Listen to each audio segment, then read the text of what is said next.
Est-ce que ces alertes à la bombe se sont multipliées encore et toujours ce week-end ou bien ça s'est plutôt tassé ?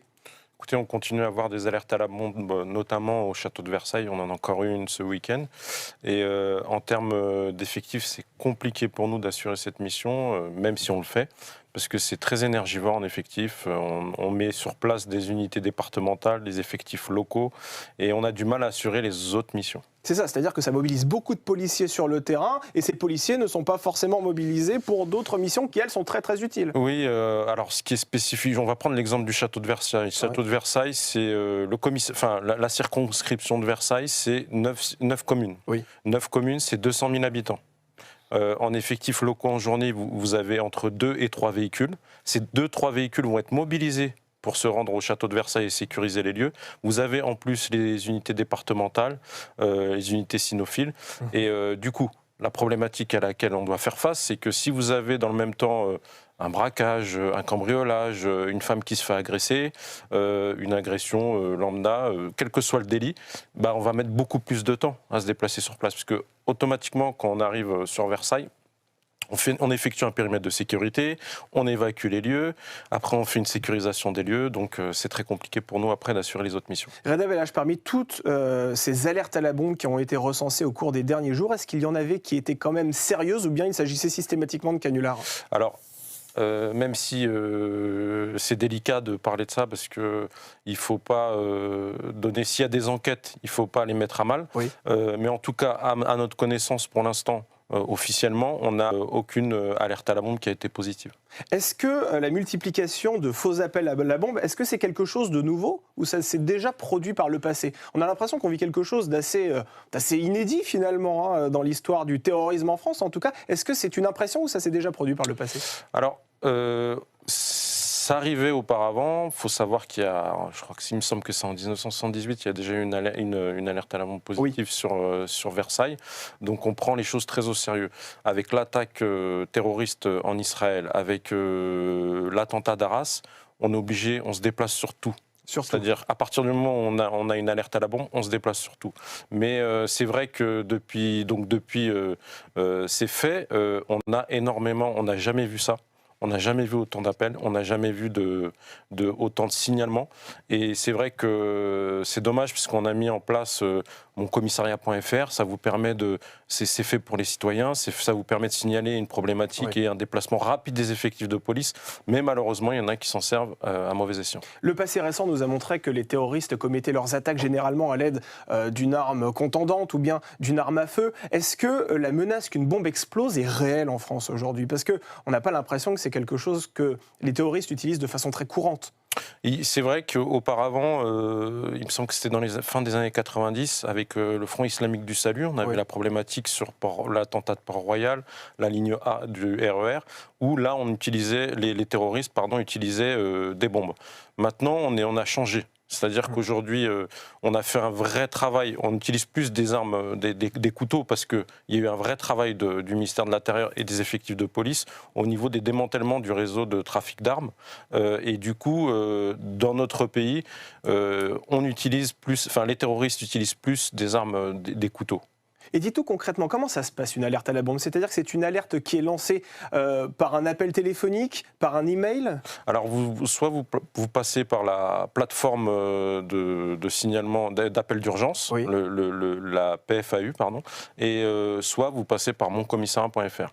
Et c'est vrai qu'on a constaté sur certaines alertes à la bombe, notamment sur les aéroports, que des fois, vous aviez la même adresse IP qui était utilisée, mais qui n'était pas utilisée en France, qui était utilisée dans un autre pays européen. Enfin, qui était émis en tout cas d'un autre pays européen. Donc ces alertes à la bombe ne viennent même pas de concitoyens français qui vivent sur le territoire, ça vient généralement de l'étranger pour déstabiliser un peu l'économie, c'est ça ? Alors il y a plusieurs cas. Il y a ce cas-là que vous venez de citer. Vous avez aussi les alertes à la bombe dans les écoles. Oui. Là, on est plus sur un profil de 11 à 15 ans au niveau des jeunes. Et ça nous arrive souvent d'interpeller les individus auteurs dans leur propre établissement scolaire. Mais qui sont ces auteurs? Ce sont des, pardon d'être si cru, mais ce sont des élèves qui ont envie de rater leur devoir surveillé, tout simplement, ou c'est des gens qui vraiment, eux, ont vraiment une envie de déstabiliser le pays? Alors voilà, vous avez cité les deux profils. Il y a sûrement des gens qui veulent déstabiliser le pays, Oui.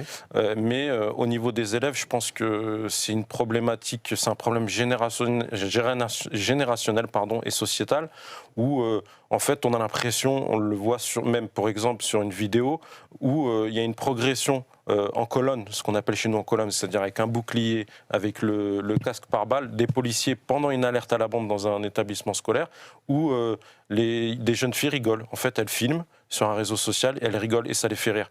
Voilà, je pense qu'il y a un vrai travail de prévention à faire et un vrai travail de sensibilisation des parents et aussi des professeurs, même si je sais qu'ils ont déjà. Donc c'est une mise en scène voulue par certains élèves pour faire un maximum de vues sur les réseaux sociaux. Oui, vous avez aussi des concours, concours, c'est pas officiel, voilà, des défis où plus on va faire, on a l'impression qu'il y a une plus-value, plus on va se faire remarquer et mieux c'est.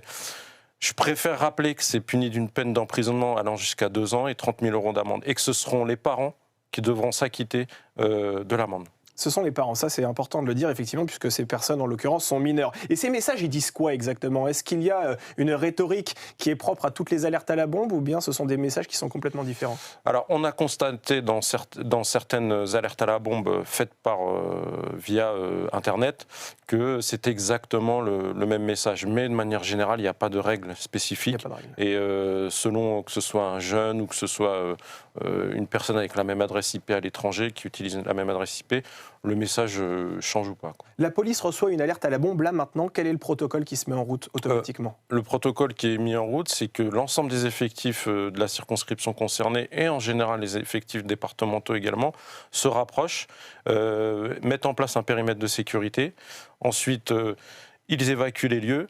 Et à ce moment-là, ils font une visite, ils font intervenir parfois, comme c'est le cas au château de Versailles, les chiens du raid, oui, qui détectent les explosifs. Et puis à ce moment-là, soit on laisse fermer, ça a été le cas malheureusement souvent au château de Versailles, soit on le laisse fermer pour être, on va dire, tranquille selon les horaires, soit on fait réintégrer les personnes. Mais je pense si on veut avancer, il faut qu'il y ait des levées de doute. On sait que dans certains parcs d'attractions, qui sont là, on rentre dans le domaine du privé, ils font eux-mêmes les levées de doute, c'est-à-dire qu'ils font une visite des lieux, ouais, et ils évaluent ou pas la menace.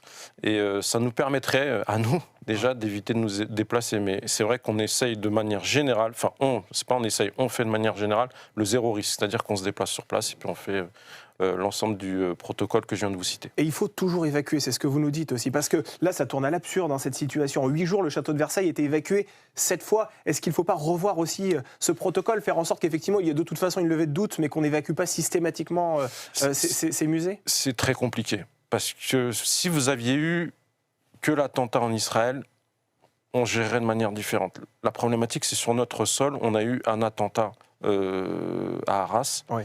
Et du coup, on ne peut pas se permettre aujourd'hui de prendre des risques. Imaginez-vous, on arrive, je ne sais pas, énième alerte à la bombe au château de Versailles ou énième alerte à la bombe à l'aéroport Charles de Gaulle, et on n'évacue pas. Et là, à ce moment-là, vous avez un colis piégé.